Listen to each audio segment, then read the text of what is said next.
My name is Sophia Chu, and welcome to the Creating Legacy Through Community Service podcast, reminding you that your story is your glory. Now, it's been about a month since we have recorded a video, so we took off some time for National Caribbean American Heritage Month, and we are back. And our first guest today is actually Kaieteur Claxton. So you hear that name, you Guyanese, you'll know what I'm talking about. Yes, he's of Guyanese and Panamanian heritage. So I hope that you stick around to hear his story, and on the flip side, we'll come back and find out how you felt about it. We ask that you subscribe to our channel. We ask that you share our stories. We also ask that you like and leave some very positive comments to make sure we're staying along the right path, right? To keeping you entertained and also educated. So see you on the flip side. Every day I wake up with choices in my hand. I shape the way I move. I choose where I will stand. I don't wait for others to guide what I should do. I lead myself with purpose, with discipline and truth. I lead myself well, my actions show my heart. I lead myself well, responsibility is art. I lead myself well, I lead myself well. Okay, well, we took a little hiatus because of National Caribbean American Heritage Month, but guess what? We are back. Welcome to the podcast. Welcome to Your Story is Your Glory as we create legacy through community service. My name is Sophia Chu, and I am your host today. I'm going to turn it over to my guest in just a few minutes for us to start the conversation, but I wanted to remind you of a few things. One, we need you to subscribe to the channel. Two, we need you to share our stories wide and abroad to everybody that you know. Three, we need you to like our videos and also leave some positive comments. If you would like to be interviewed or know somebody that we should be interviewing, you can simply email me at watchusgrowmi@gmail.com. It's that simple. watchusgrowmi@gmail.com. But before we roll into all of these things, I wanted to just say a couple things before we introduce you. So I met this gentleman a while back, but we reconnected through some community friends and some community activities that has been happening about a year now to kind of breathe some life into our community to make sure you guys as the younger generation now start figuring out what it looks like to create legacy, to continue what we have been doing and what your parents have been doing. Yes. So that's what this conversation really is about, right? So first I want to ask you to tell our guests your name, anything significant about your name, and if you have any nicknames or pet names, or instead of them calling you so-and-so, they call you this particular thing, and why.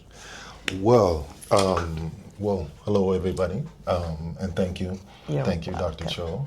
My name is Kaieteur Claxton. Kaieteur is from Guyana, where my father's from. He's born and raised in Guyana, came over to the States, had me, and my two sisters. I'm a middle child. Right. And so in Guyana, there is a waterfall, I want to say they're one of the tallest single drop waterfalls on the planet. That's right. I want to say the third, I would say it's very high up there. Very up there. We're talking about anywhere between 750 to about 800 feet. Very And you're tall, so the name matches you, right? Yes, okay. yes. My ex-wife made a correlation to that, and I thought about that, and I was like, yeah, your parents were looking for a tall child. It was like, let's name him Kaieteur and see what happens. Yes, and it took a while because being born and raised here in the city of Detroit and having parents that are from two different places. My father's Guyanese from Guyana. My mother's Panamanian. Yeah, we're going to talk a little bit about that. So stick to that's okay. Stick to the name thing, because I know you have a funny story or something to tell about your name and being American born. It is definitely different. So the name is different. You know, me being born and raised here in Detroit it was different. I came through DPS, Detroit Public School System, and you know. What did they call you? They called me everything. Give me some examples. It was hard. Something simple like K maybe, and then some other more interesting things. Yeah, growing up, they had a hard time pronouncing it. Hard time pronouncing it, and I had a hard time negotiating that. Right. In our Americanized society. So it was a lot of. In college, it was contour. My friends called me contour. That was it. But it don't even spell nothing like that. Oh boy. In middle school. That's what I'm about to say. We're going to do the little kids. Oh God. Middle school was different. I got ketchup a lot. Ketchup. Ain't no P in there. Nah, nothing that was bad. Right. It was a ketchup. And then when they wanted to crack jokes on me, this one kid I never forget, 6th, 7th grade, Claieteur. And he, of course, trying to be funny, trying to get us nice little. But he's closer than ketchup. He's very close to ketchup. Yeah. So you know, what's your middle name? Alejandro. So that kind of. So now we're going to talk about your parents' heritage. You mentioned earlier that your dad is from Panama. Your dad is from Guyana, and your mommy is from Panama. I know we're not here to tell their story, but how did they meet? They met in New York City. They met in New York City, which is it's a common place for a lot of people that are foreign. You know, I know because a lot of my uncles, you know, my father came over here legally, but you know, a lot of my uncles, you know, they have come and gone. So you know, they would find their way and wiggle in, and it was interesting just to hear. Just growing up, just the differences with coming from my, because many of my friends were people of African descent, not necessarily coming from Guyana, not coming from the Caribbean.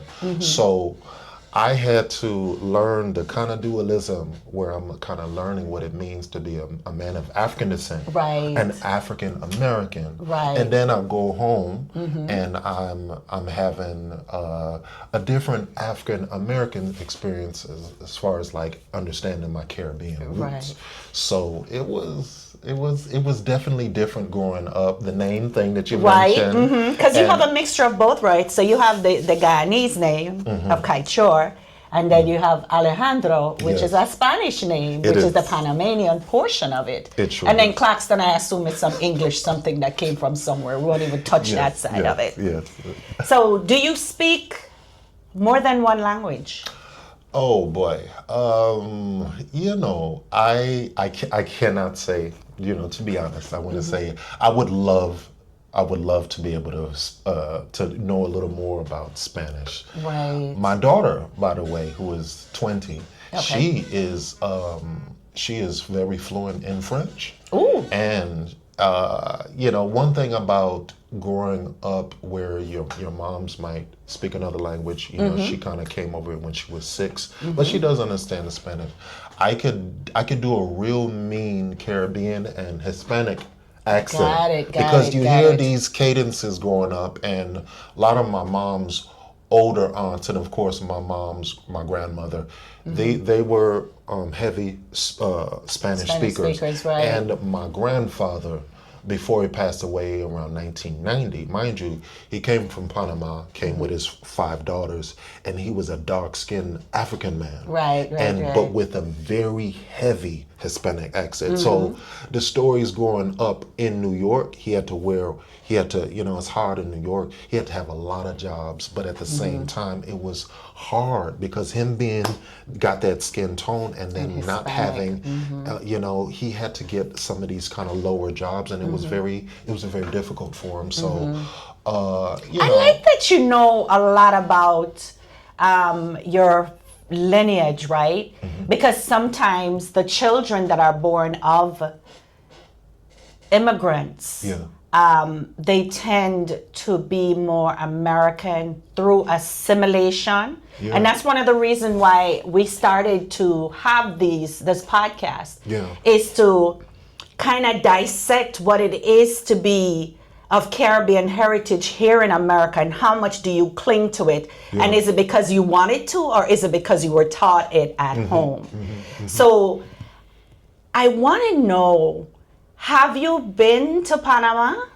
Well, I have not been to Panama. I have been to Guyana. We start with the Panama side. We starting to the Panama side. We're talking about Mama's side. Okay, so we're talking about Mama. Okay. I have not gone to Panama. However, it is helpful. On both sides of the family, they were very, very committed to making sure that you understand where you come from. Very nice. That you understand, like, there's a difference between ethnic groups, nationality, and also the fact that we are people of African descent. We might have come from the continent, or we might have been already here in this place prior to being, or be one, some of the people of African descent that weren't necessarily taken and come. So there was always an eclectic view of viewing yourself, both from my mom's and my father's side. And of course, having both males and females actively engage in it. And I have to attribute a lot of this to both of my parents growing up. It was not just me participating in the Caribbean community that we had here in the city of Detroit, that I've known since young here. So me being a part of the WIAA and just hearing, and then my father having meetings at the house, having arguments with each other at the house, the fact that I'm not even from those places, but I didn't realize this until that I was an adult, that sometimes the accent comes up out of me. I had no idea. Now, this was interesting in high school. I remember people saying, like, hey, you kind of talk a little different. I was like, what are you talking about? I'm just like you. So, but you're not. I know, because just like some of our Jewish Chaldean, which were Christians, and our Jewish who are Jewish and have their different beliefs, and our Arabic and Islamic brothers, these are the same lineage of people, but they're divided by religion and culture. Right. So I had to understand that there was a great deal of that in my heritage. There was a great deal of that in, like, okay, both of my parents are brown-skinned people, but they speak differently, and they come from different places. Black is not a monolith. Black is not black. Black is black is black is black. 100. There's different ways to explain what black is, although black as a race is a colonizer's construct. 100. So we're not going to go down that road. I like that. I want you now, tell me about how you envision Panama, because you've never been there, but I know your mom's folks are from there. So I know you have heard the stories about what they enjoyed about Panama, what they enjoyed about home. So you can talk about maybe the foods that you ate, maybe the fruits that you were introduced to, maybe some of the parties that they had, how they celebrated certain things. Because I think, like, for example, their Mother's Day is different from America's Mother's Day, right? What are the things that I think that stands out most in your mind when you think about the Panama side of you through your mother's lens? Well, beautiful. And thank you for that. This osculation of the male side, my father, and the female side, my mom's, is an important one. Even when they're not there, they still make up who the child Absolutely. is. Just like my daughter, and just like how my sisters and the culture itself is, is unique. I have never gotten a chance to go to Panama and pictures. And I've been there. You have? It's Oh my amazing. gosh. Oh my Absolutely gosh. amazing. So I gotta have some questions for you. I had a coworker. I'm a teacher at Gompers Elementary, and she Is that in Detroit? It's in Detroit, just Okay. right in the Brightmoor area. Oh, cool. Okay. Just right in the heart, just kind of at the cusp end of Detroit, near Redford. Okay, I an know area. exactly that area. Really developing area, going through some challenges, but we're trying to help build up. Yeah, that's District 1. Yes. James E. Tate Yes. Jr.'s district. Very familiar with it. Really big time area. So, as far as my connection with Panama, so going back before we got to that house over there where we're at, we used to live in a much smaller house between like 7 Mile and West Outer Drive on Gilchrist. Okay. And preschool, kindergarten, my she taught us a lot of Spanish words. We got a chance to understand what it means to be Hispanic from the view of an African lens. Okay. So all of my aunts have Hispanic names. Gloria, I just got off the phone with her. Belinda, all of my mom's younger sisters. Ophelia, we call her Tia. And, and then Sandra, we call her Shanana. All of us have Hispanic names. Very good. And we have, so the names itself, though we don't know the language, the names were able to tie us in connection to the Hispanic culture, and the fact that there are people that can look like us and also be connected to the Hispanic culture, that can be connected to New Mexico, Mexico here, but also to other regions around the planet Earth that are connected to the Hispanic culture. That also, my mom's teaching us Spanish. We also learned my aunts, when we go and visit in New York City, we got a chance to see, my aunts, they're all from Panama. My uncles on my mom's side, they're all from Panama, and they're African. And they're African, so they look like you, light skin, African, Different range, dark different, skin, yeah. all different. Another thing that was also an overarching but unifying thing. Now, we were raised as Buddhists through my mom's, got into Buddhism before she met my father and got married and had my sister, 79, me, 81. But another unifying thing is that my mom in Panama was raised Christian. Okay. In Guyana, my father was raised Christian. Right. So though they met in Brooklyn, New York City, the Christian element was also a unifying thing. Right. Because here it is. It's a particular house for two different kinds of Black people, and why is that? We also had to learn about that. Right, so a lot of that. Growing up, we got a chance to hear my aunts speak Spanish, because they did speak Spanish. We got a chance to learn about the Hispanic culture, where my mom was teaching us different words here and there. We also went to the Mexican City, downtown Detroit. We went there. We were always a part of that, even on the outside. Like, though it's relative to us being Black and Hispanic, we still got a chance to see that, okay, you have light skin, straight hair, Hispanic people, curly hair, Hispanic people. We're all speaking the same language. We got a chance to, even a couple years ago, we got a chance to be a part of the Caribbean parade, and we were dancing, and we had our pollera dresses. Right. My sisters had the pollera dresses, and we got a chance to, my ex-wife at that time was also dancing. I was there, and we were doing this with Black Hispanics, and also my lighter skin Hispanics would with lighter skin hair and curly hair and all of these things. So there was this unifying multiculturalism that was integral and part of how we do things. Also, we got a chance to know the history and the culture of Panama.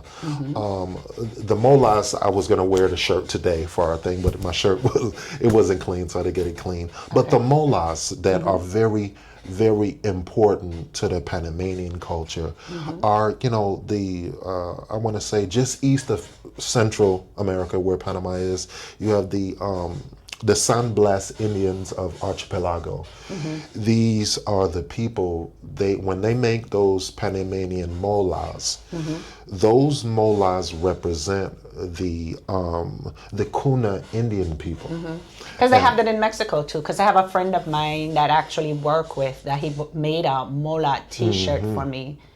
Him and his wife, that's Beautiful. what they do. Absolutely amazing. It is. It's very beautiful. The texture is beautiful. Very thick. It's very, They yes. really- And just the visuals of it It's too beautiful, is and amazing. it's very Aztecian, and it's very Aztec, very ancient to me. The Kuna Indian people are of native, and they're just east, a mile or two, a kilometer or two, just east of Panama on an island. But as you said, that culture, which brings a lot of money and finances to Panama, because before I got my certification to teach, I was in Chippewa Valley schools doing my student teaching, and there was a lesson from one of our Caucasian teachers there had a lesson where I think they had a Panamanian mola on the wall, and I got a chance to talk about that.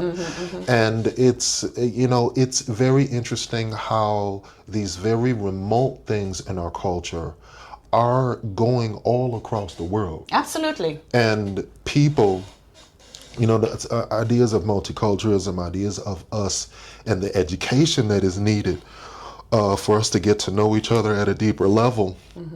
I mean, it's beautiful. I'm glad the fact that it's not just me just bringing up these conversations. People, they're already around the world. Absolutely. And that's a really good thing to see. So a lot of that, the language, also the music. With my father's side, we listen to a lot of reggae and soca and a lot of different things, but the music and the dancing, and of course what we have downtown here in Detroit for all of my younger years, there was, with my mom's, there was a lot of dancing in the house growing up. We listened to salsa, merengue, we listened to Afro-Caribbean music. There was a blended nature of our culture that was unifying. And the other part of our discussion, that's what made it a little difficult in a way for me to articulate this to my African American brothers and sisters here. And unfortunately, I think it's the lack of exposure for African Americans that don't understand that they are other cultures out there with folks that look like them. And I think a part of that is the lack of the true history being taught in school, right? So we can talk about that all day long, and that's a part of the creating legacy that we're going to close this actual conversation out with, because I'm going to tap into your brain as to what that looks like for you, right? Okay. Tell me about the Panamanian foods that are your favorites. Okay. That your mama used to make, or your tias used to make, or Alrighty. your abuela, or whatever. So okay, all right. So I'm the weird one in the house. My mom's did a lot of plantain, and I know they call it over here plantain. Oh gosh, the way they say plantain. that. The tain, it's different. Oh my gosh. But even with that, I can't eat plantain. You can't. No, I cannot. All right, let me explain to you. I have, the last time I remember eating plantain, I don't even think I've had one thing of plantain in my whole life, because for some reason, I can't stand it. I don't know. Half your life gone, bro. I don't They have know. green, they have ripe, they Now, have I do remember in the mofongo. 80s, There's all my different mom, kinds she of gave ways. us plantain chips. Yeah. I remember eating Oh, those it's like a whole potato lot. chips. I had the plantain chips. We ate those a whole lot for some reason. We ate those a whole lot. And another thing, What about any of the meat meals? Okay, now there was a lot of. I'm trying to think. My mom's either she did the breads that was either from my father's side and just made it for him. Because I'd be interested to find out what a typical meal is in your Guyanese Panamanian house, right? Okay, all right. So now this is something that we did a lot. The mango and the vinegar and the like the green mango. Oh my gosh. Yeah, almost pickled it. With the vinegar and the black pepper, that is absolutely amazing. I would eat that every day whenever my moms would do it. Like it's a lot of, I want to say, we had some saltfish things that we used to have. I'm trying to think that's more on the Caribbean. You know, is that more the It is more the Jamaican Caribbean. side? But here's the thing. There's a lot of Jamaicans. Patacon. What is patacon? I remember my cousins and them talking. That's one of the words I'm trying to remember. Yeah, the patacon. I know that's a Hispanic thing. What is that? I'm trying to remember. Oh, we're going to have to look that one up. I'm not familiar we're gonna with definitely that. have to look it up. But I'm trying. It's just most of the things were more that I enjoyed was from the Guyanese / So that's Jamaican where we're side. going to go now, right? Boy, oh boy. So yes, your dad is a character, to say the least. We can spend the entire time talking about him. But we're not going to do that because I'm going to reach out to him because I'm going to talk to him myself. But what I want you to now tap into is the Guyanese culture in your house through the lens of your dad. Okay. Your dad is a studied man. He's been in our community for a long time. He's one of our elders that's full of passion for our community. But as a boy growing up, what was that like for you? I could say it. Because he's a CARICOM guy. He's a, you know what I mean? He's a black nationalist. You know what I'm saying? Let me tell you this. Are you the only boy? Only one. Okay. Only okay. One. I have to answer that in a poem. We were at. There's another international institute downtown, very close to the the Detroit Institute of Arts. All right, so it's the International Institute of Metropolitan Detroit. There was an event there, and my father was doing a presentation, and I would never forget this presentation. He sat up there talked for a long. How old were you? I was anywhere between third and sixth grade. Mercy. And you still remember? I still remember. Okay. I'm going to share it with. He stood up there and spoke to the people, and you know how is it? He said, Africa, I want to go back home. Africa, a tired room. I want to go back home to Africa to see my grandmother. Europa, and he did this, and he went to all of the continents, and he did the same thing. I want to go back home, and when I look back, I was seeing now he has this just universal way of seeing reality, where it's. As a black man, yes, it's significant, but as a human being, it is important for us to all understand that we are one people, despite slavery, despite the language difference, despite the challenges that we may have within our African American community, with the diaspora making a slight differences, languages. Some speak with accents, some speak. This culture make more money, some don't. You know, that was important to me because I got the chance to not only see my father speak what he spoke of when we're at home, but he was that with everybody else. He was that with all people. He was that though working for GM, and he told me all of his stories. An electrical engineer for Flint in Detroit, and working on a campus where he is the only person of African descent, along with the janitor, in a campus where he's an electrical engineer with people under him, and there are like in a campus that's 3 miles long, him and a janitor are the only ones that look alike. People. You know, and I got a chance to experience some of the things that he would have as a black man, and then to hear him come home, teach, and then also for him to be in these communities proactively, giving his time, not just for his community, but also in some of the challenges that I also saw that Bob Marley had when he came to this country.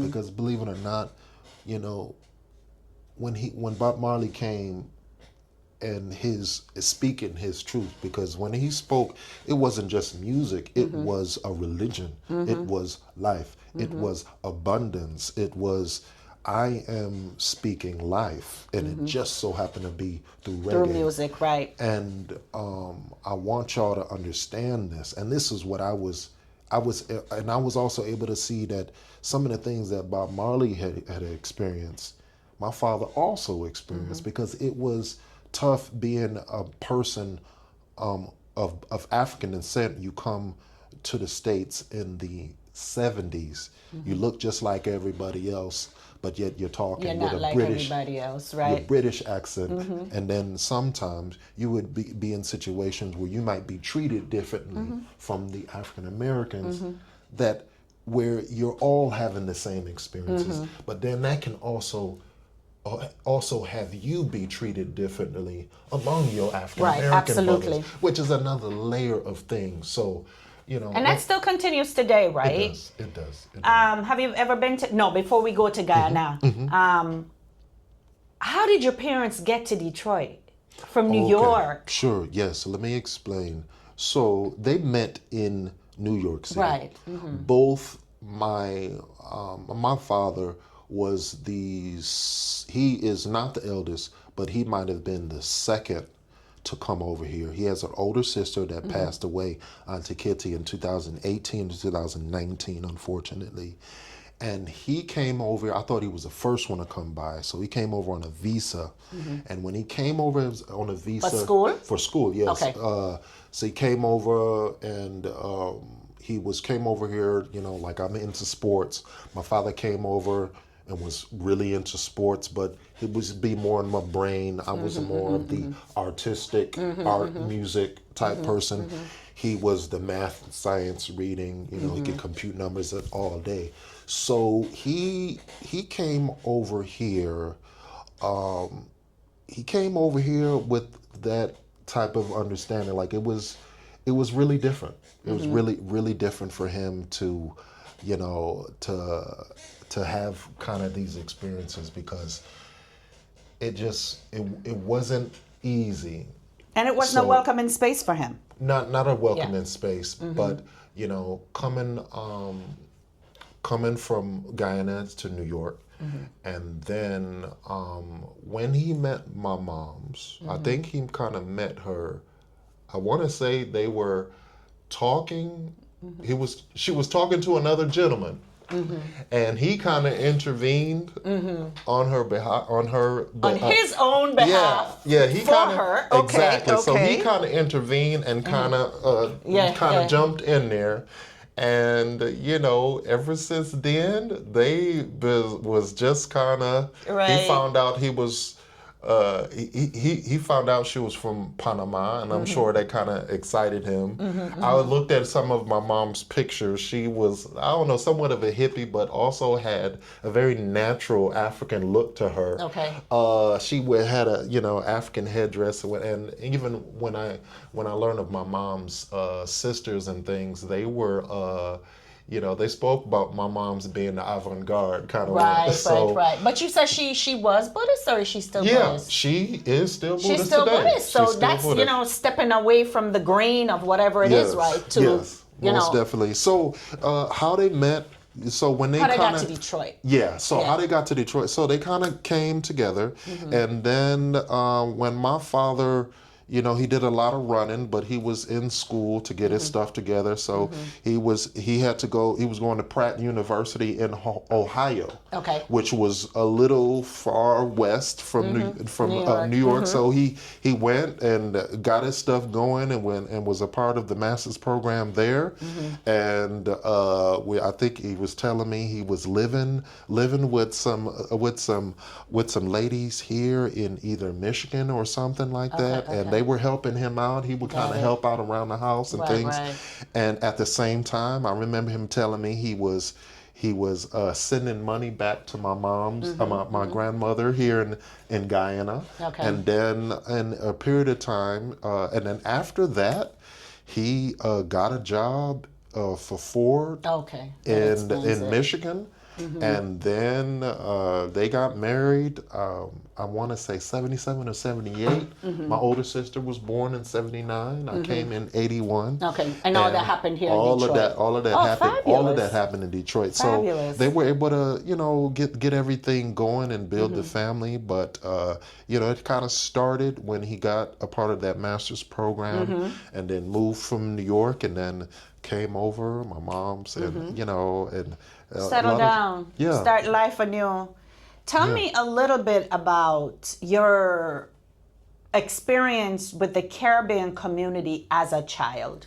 Okay. Because you mentioned the West Indian American Association. You also tapped a little bit into the festivals that we used to do at Hart Plaza, your mom being a part of that, and, the cultural exchanges that happened at that time. Yeah. So tell me your furthest memory back about being involved with events or going to functions at the West Indian American Association, because they are indeed the oldest organization around. So if you could that's good. They're like over 105 years old or so. Oh my gosh, that's so nice. Yeah, they've been in that spot I think since 79 or so, where they are on the east side.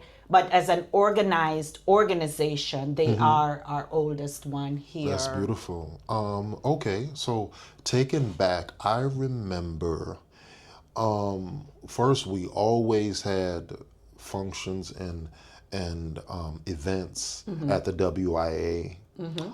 There were also many meetings at our home. Tell me some of the functions you remember going to as a child. Was it like Christmas parties? Yeah. Was Dad in the basement playing dominoes and you just hanging out and they're having food and drinks? Yeah, there was paint a picture for us as a creative. Yeah. Paint a picture for us as you being a child in that space. Well, I remember, just being a young child. Like, for instance, I remember early on my older sister being a part of the pageant. Nice. I remember I must have been 5. She was just a couple years ahead of me. She was 7 or 8. And I remember her wearing her dress.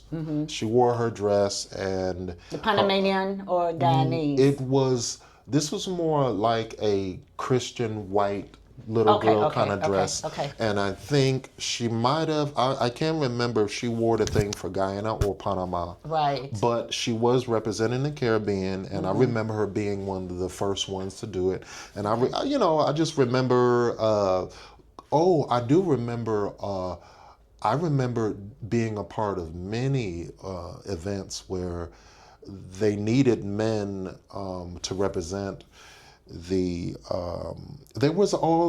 were within the Hispanic side, even within the Caribbean community, with the dancing component, there is the strong masculine and feminine side. So one thing I remember them using me a lot they would use the males to just wear the pollera hat and the shirt and a little like kind of male purse thing that they would have in the Caribbean. And I would have to do sometimes just walk the women Escort down. them, I would do a lot of right. escorting. Okay. But when they did have events, just elaborating the Hispanic or just some of the Dominican Republic, they would just I remember them using the males, and I was always a tall dude, about 6'3". They would always Like use the me. falls. They would always use me to kind of bring the women down, Right, or right. to help the women come down from and down the those stage, stairs. because Okay, there was got it. always staged events, whether we were at the International Place, right by the the Detroit Institute of Arts, right, or the directly across Science the Center, street, yeah. or the WIAA, and there was a couple other one that I can't remember, but there was always something that they were using males for. And with the Hispanic side, I do remember the polarity of using the masculine and feminine roles. It was very important to the Hispanic side. So Because I remember even that. with dancing, merengue or salsa, Yes. like the man is always the stronger. Exactly. And they're man the ones is that leading. push or turns the Exactly. woman to make sure that she's, what I mean? Most definitely. So that's there- some of my favorite dances, the dances Yes. with Panamania. Mort was a fabulous teacher. He's passed now, but real? I remember he would be the one that taught me how to do it. And For you real? could feel him pushing your back when he wants you to turn or... There was another dance instructor in Ferndale, and the place used to be called Orchard, and of course a lot of businesses have changed since Corona.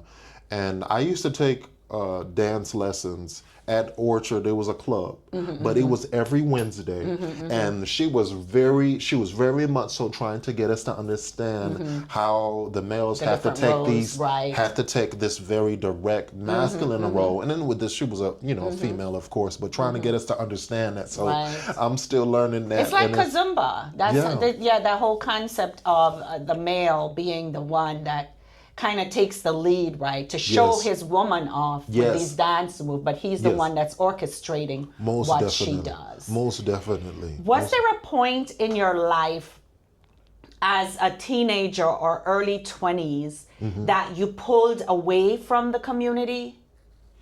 Or were you always involved in, because again, here you are, a first generation American living in America, acting more in, being more assimilated in the American culture by just virtue of where you live and where you're schooled.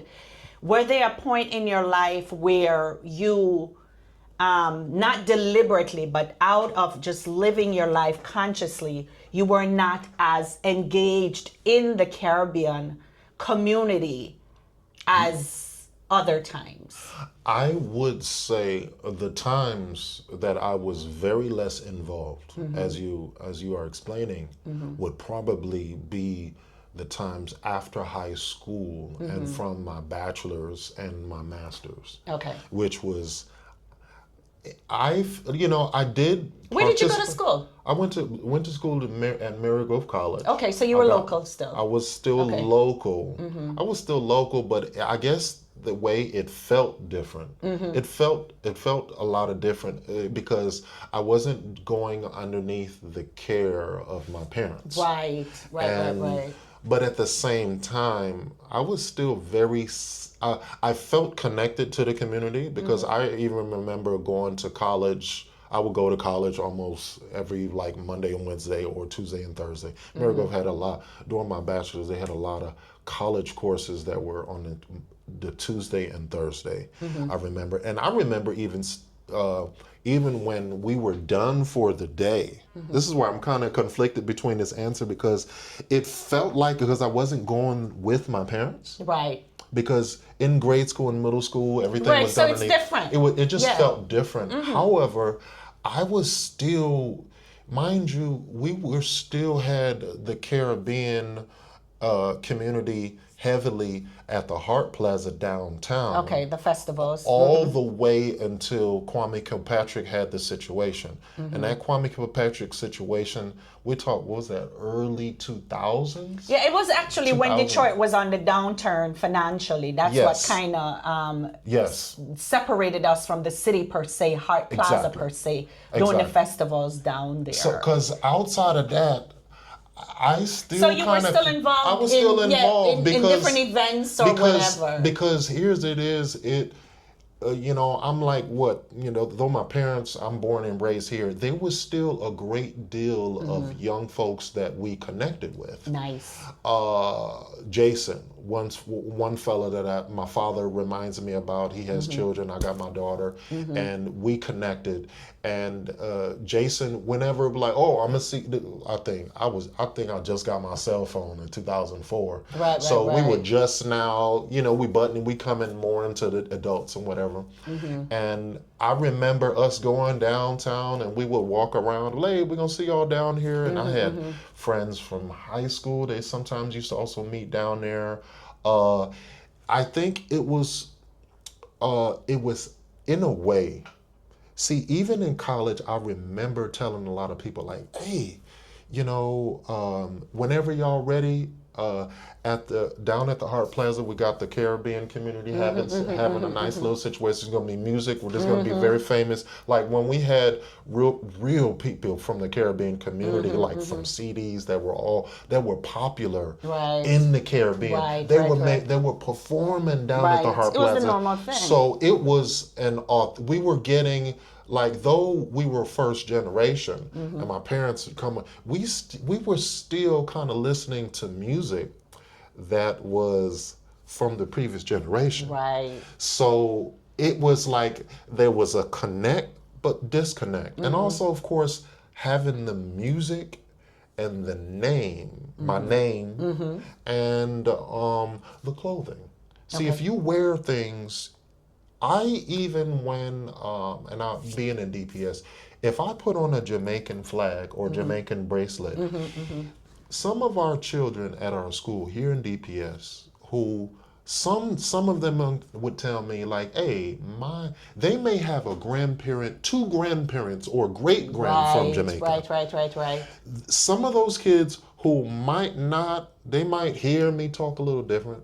They might know of Jamaica. They might be, you know, just collaterally aware that it's a part of the African diaspora.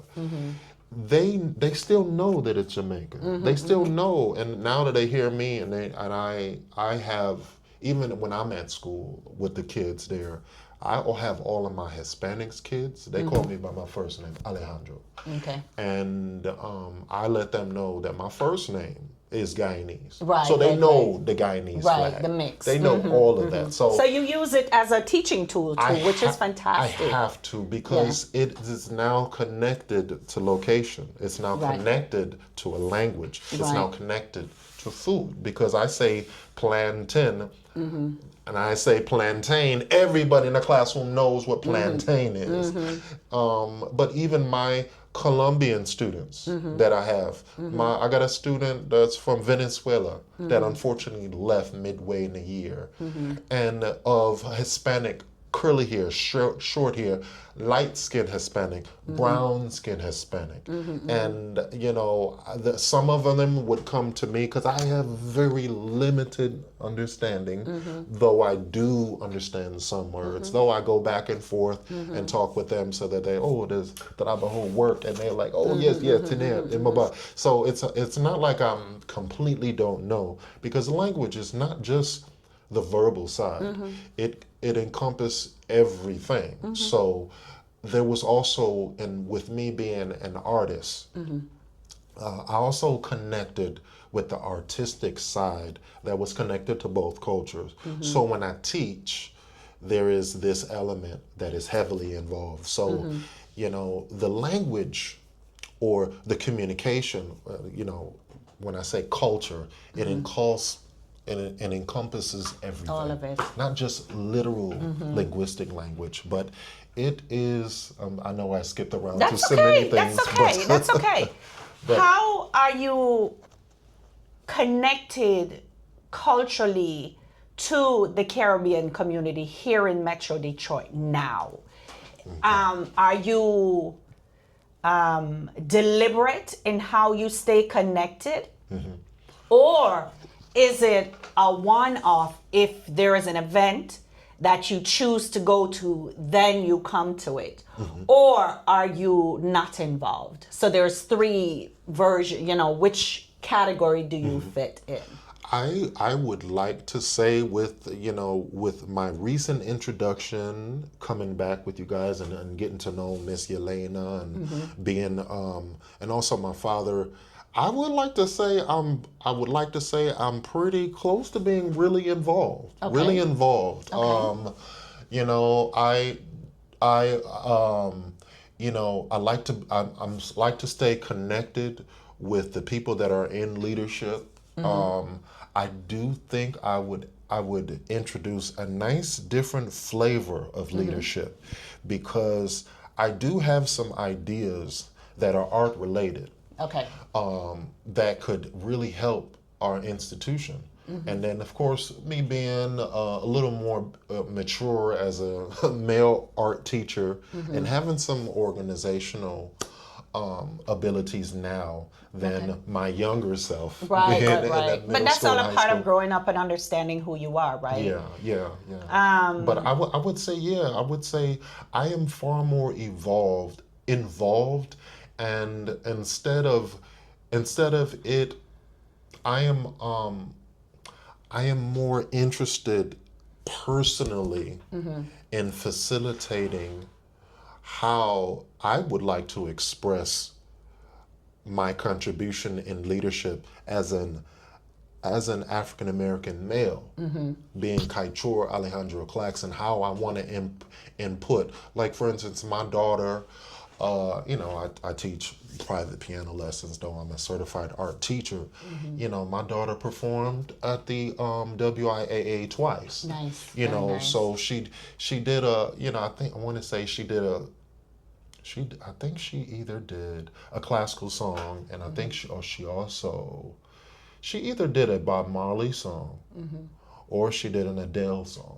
Oh, very nice. But I think it's, the I may have an opportunity for her at our event in October. So let's circle to that. We don't forget Columbus Day Awards fundraiser. Oh boy, yes. And she's we're an always artist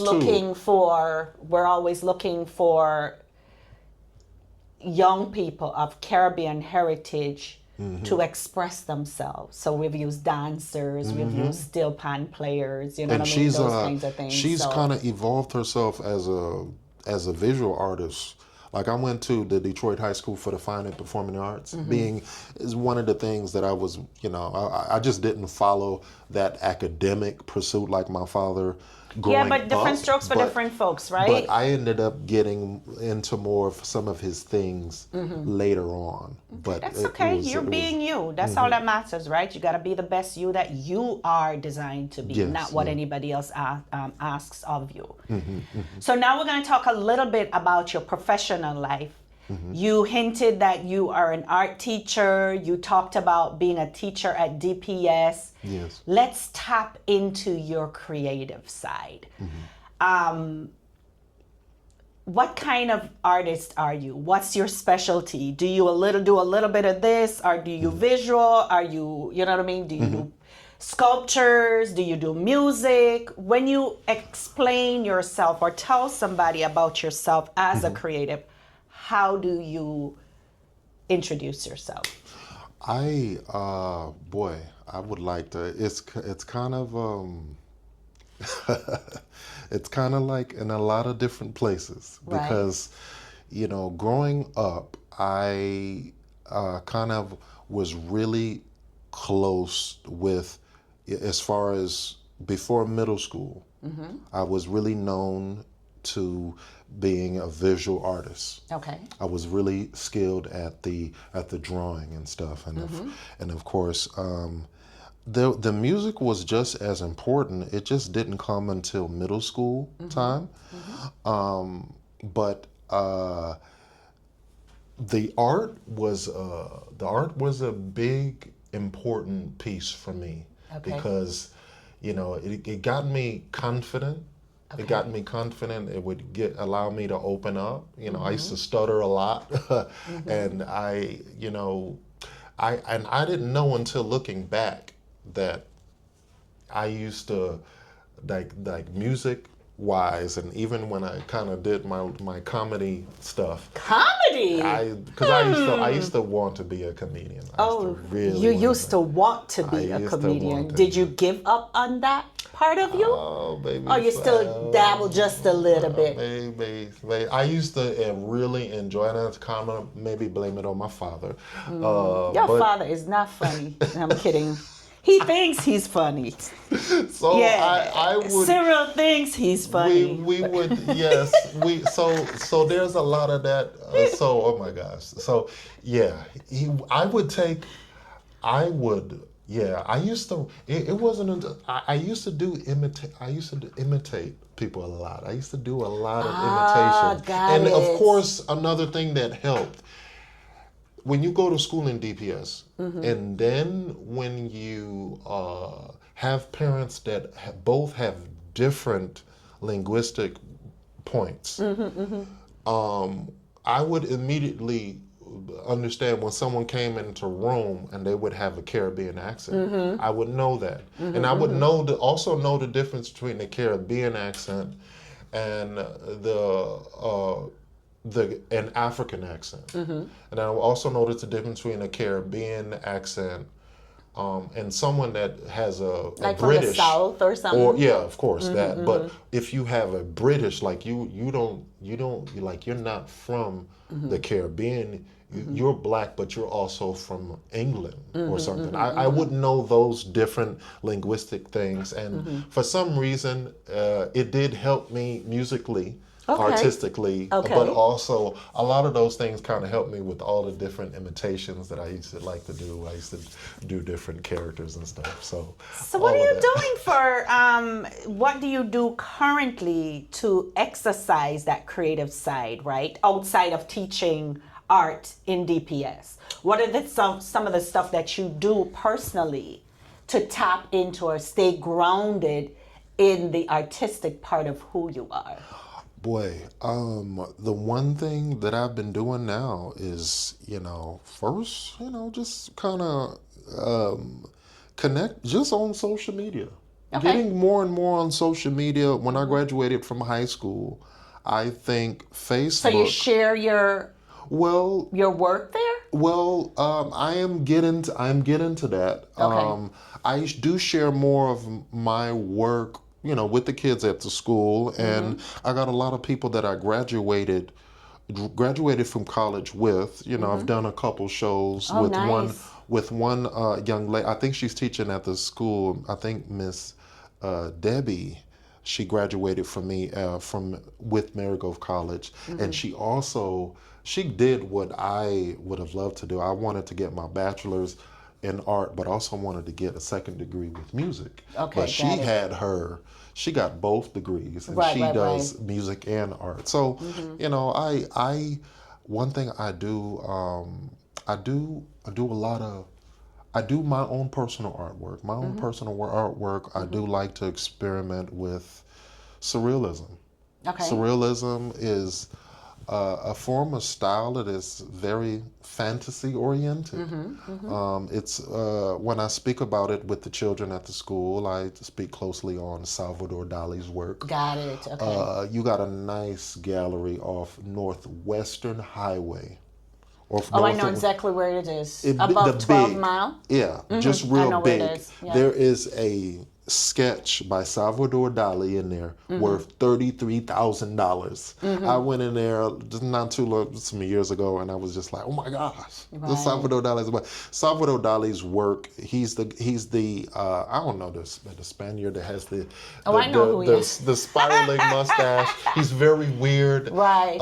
Very interesting. Very interesting. Yeah, I don't like weird. I love that. I love that because my upbringing, having all of these different eclectic ways of forming my identity. Right. It fits me for some reason. Right. It fits me because once again, being born and raised in the city of Detroit, and then I remember when I had to explain myself to people, I almost felt like a history discussion because I have to now explain from your conversation, from what you asked earlier. I have to explain what Kaieteur is. I have to explain how to say Kaieteur, you know. And then when I write it down, they're even more confused.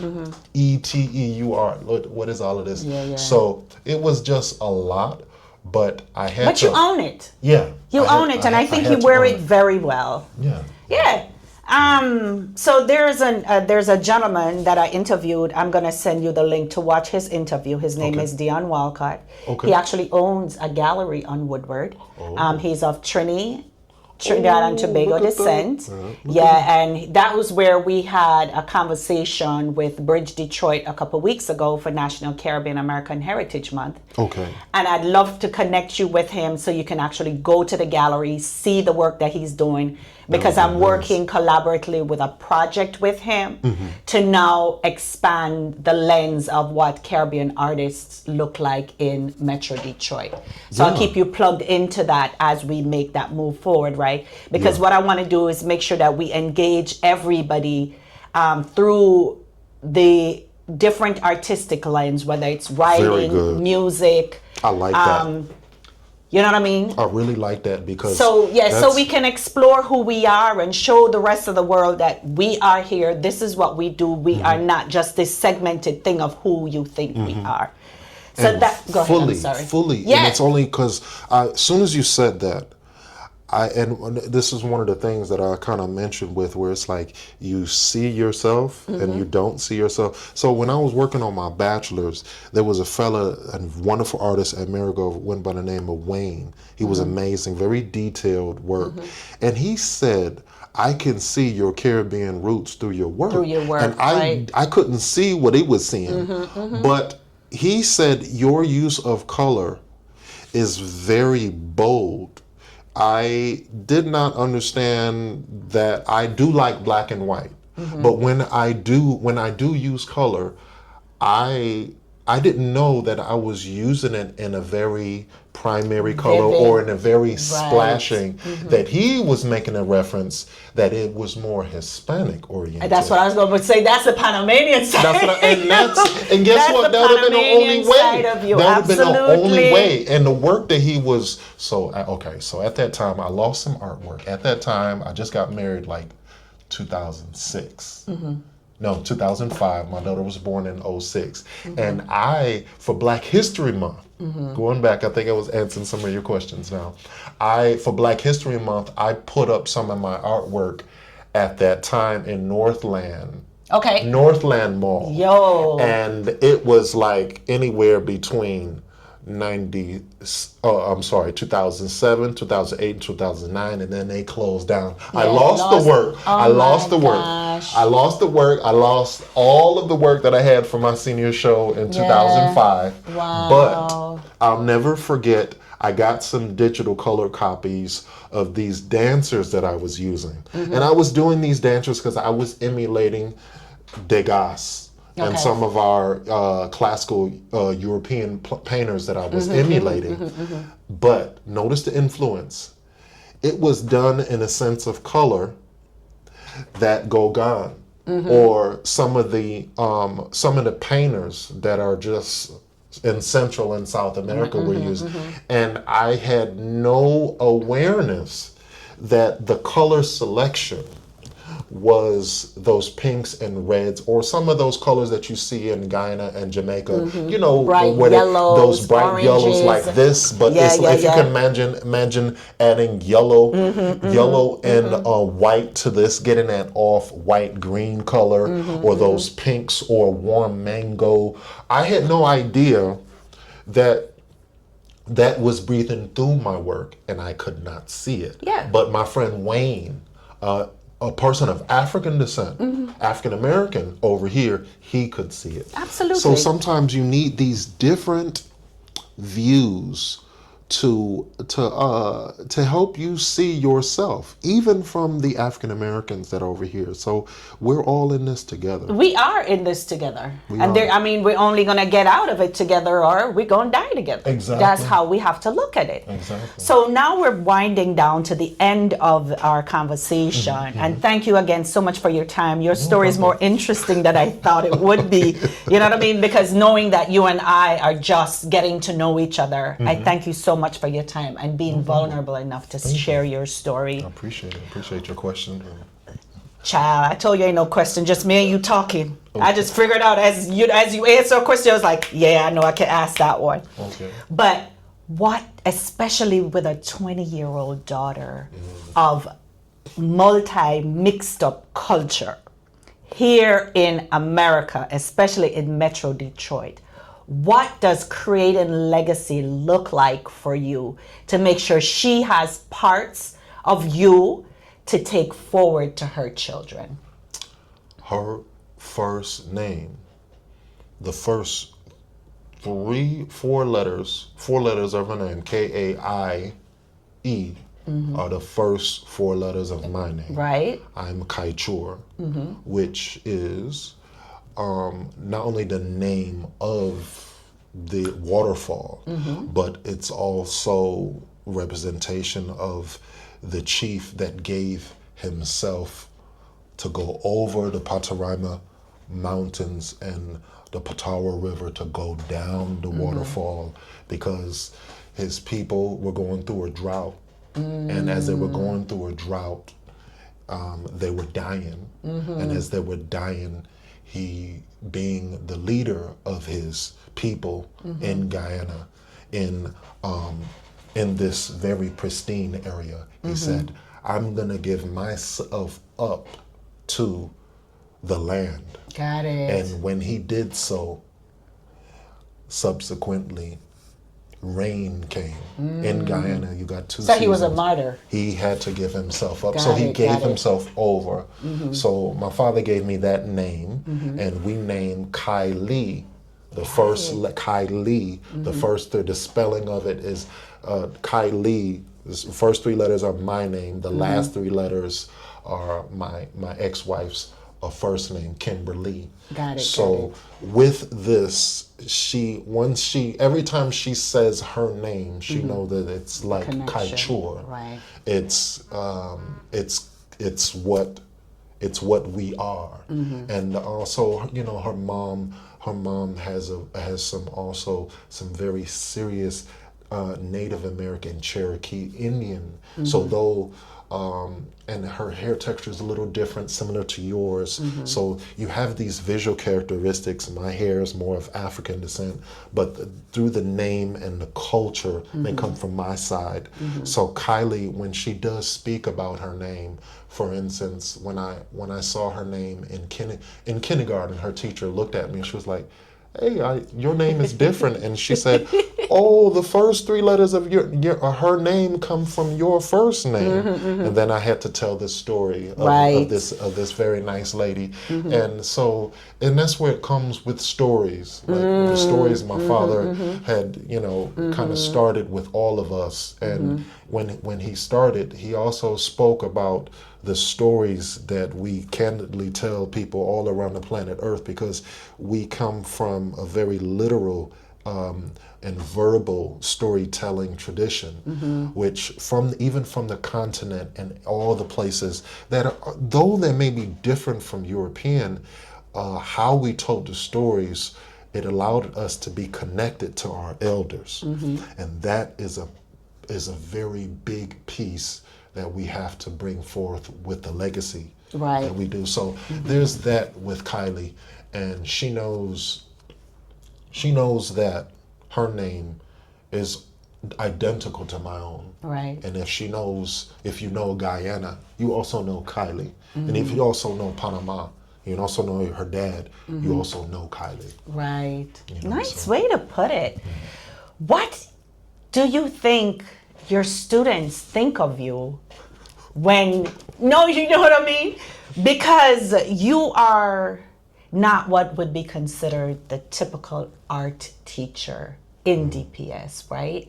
So you have that creative side of you, and not only are you creative in how you present yourself, you are creative in your birthright. Yes. So how are the kids curious enough to ever ask you, who are you?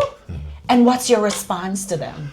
Oh boy. Well, sometimes it's a little difficult to get around, because sometimes when I get emotional or whatever, or if I get excited in a conversation, the accent comes out. And or if so just like when my parents were telling me not to do something, they would in a very coarse Caribbean accent that comes out when I'm talking with them. So they're like, "Wait, so what they do, sometimes they make fun of me. They crack little jokes on me, and I'm like, "What are you talking about?" And like, well, you said it. You like if I say something one way, they'll imitate me. They'll imitate me, and and sometimes it gets me in the upper. I'm like, "Oh, that's how I sound." So the kids, they like sometimes when I have these conversations. Sometimes when I'm talking too much. Right. You get that from your dad. It's okay. You got it honestly. When I'm talking, like for I liked. So my father was telling me about the manatee that is in.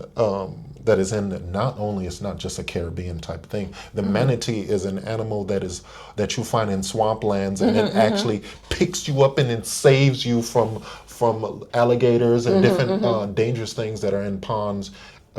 Guyana is known as a land of many waters, so there are a lot of different creeks and different areas that you can fall into. This animal, when I got into talking about this, I'm like, oh my gosh, y'all want to know what is a manatee? I'm like, what are you doing? I will share with you. We go on the smart board, and they're like, what is that? And I'm telling you guys, you leave the United States, there are plants, there are birds. I was telling the kids, I was like, first of all, we got these big tables in my room. I was like, in Guyana, there are leaves the size of both of these tables put together.